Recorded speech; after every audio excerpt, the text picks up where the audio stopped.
Hi everyone, how you all doing? If you're new here, welcome. Sat yourselves in. If you've been here before, then hi. You know the way it goes. Bring a chair, settle in close. Let's get ready. Right, we're nearly into October. The sun is shining, wearing lots of showers. Trees are becoming a beautiful colour, and there's definitely chill in the air. And this time of weather and time of year, it's a perfect time for the myths and legends and ghosties tales. So I thought we'd do another one of them today. So get ready. Welcome to another episode of Ghosts, Myths and Legends. Are you sitting comfortably? Shall we begin? Today's tale is all about the UK's very own Headless Horseman. Now, you think of Headless Horseman and you sort of instantly think of Washington Irving's 1820s Legend of Sleepy Hollow story, or probably more likely the Sleepy Hollow film with Johnny Depp looking pale and cute and thoughtful and brooding as he used to do back in those days. So you watch those and you hear the tales and you instantly think sort of old New England towns in America. But in the UK and throughout Europe, there have been headless horsemen in folklore since the Middle Ages. Now, Ireland has one, I don't know how to pronounce this, so I'll try, so please don't hate me. The Dullahan, which means the dark one. He rides on a horse, obviously, and his head is usually either under his thigh or held aloft so that he can see into a distance. And he has a whip that is made of human spines. Now, he is meant to be a demonic fairy, and he's a wicked little shit. Not as in the, wow, you're wicked, but as in, yeah, he's quite. When he stops riding, a death occurs. When he calls someone's name, that person instantly dies. There is another sort of headless horseman in the Irish folklores, and he is called ceann, something like that. I will look it up later on and try and put it in the description box. Sorry for mispronouncing things. And this means without a head. Now, he can be stopped from his path or doing anything by you wearing an object of gold or by putting a golden object in his path. That will stop him. So he's not as bad as our dark one.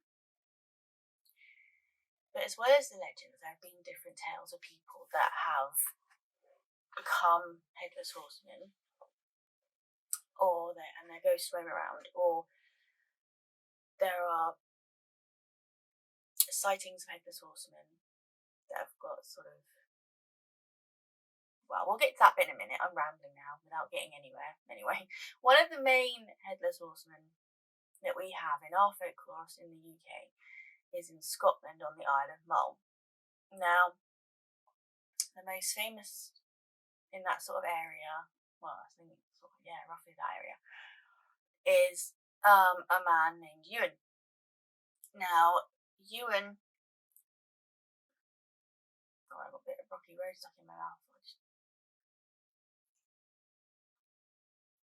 Apologies.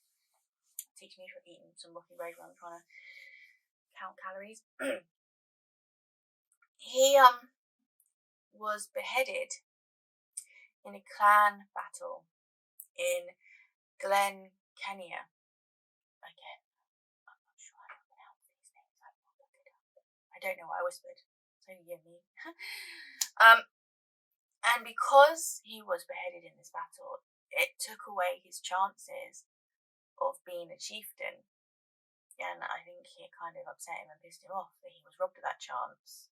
And so his little headless ghost roams around with his horse all over the area where he used to roam normally and where he could have been chieftain, and lives out his little headless horseman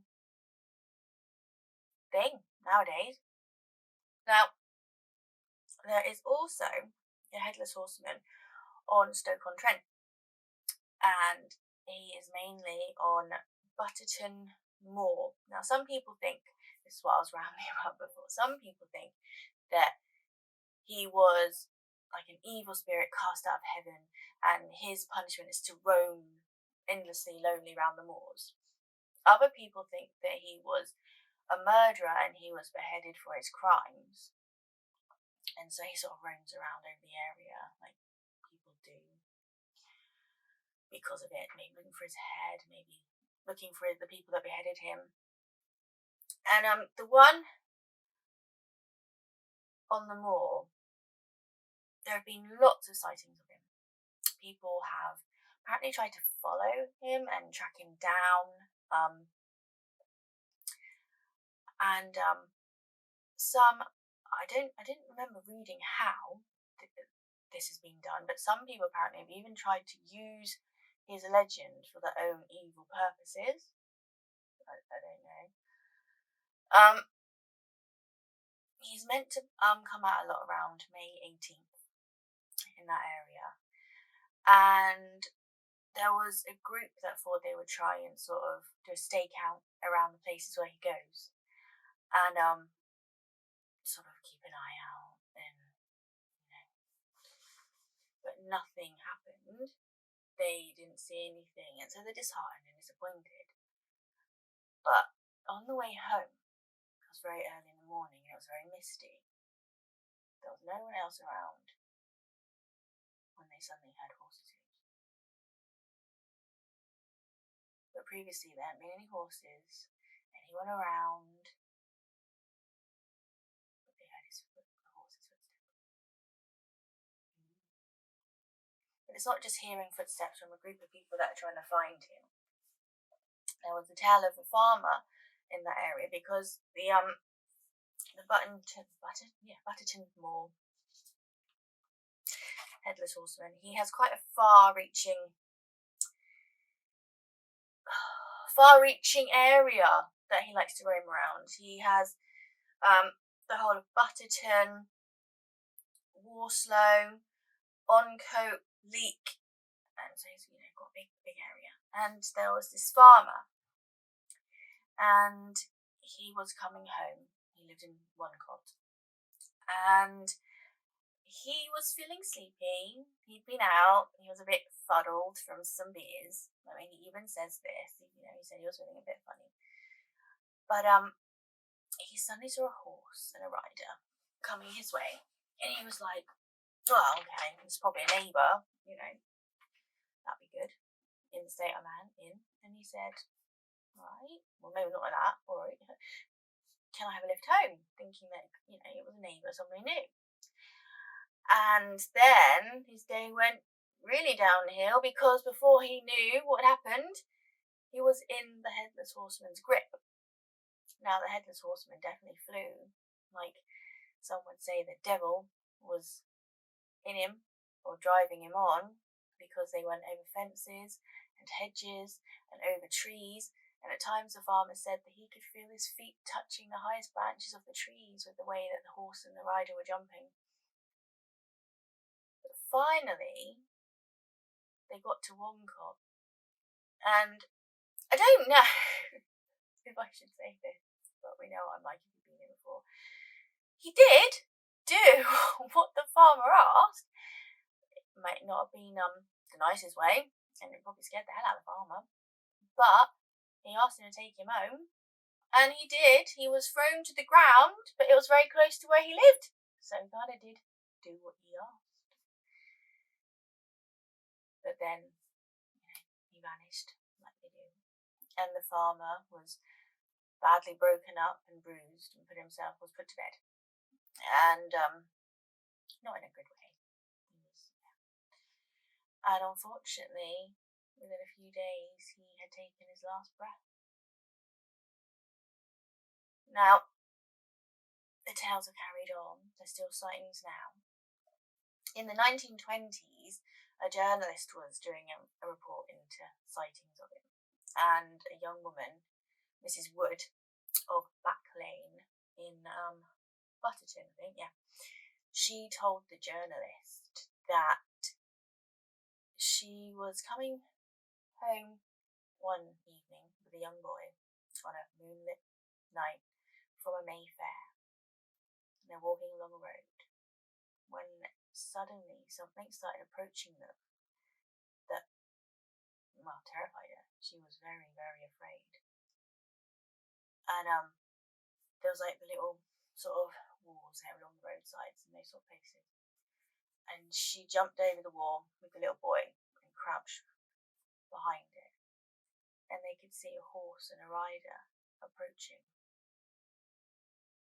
Now,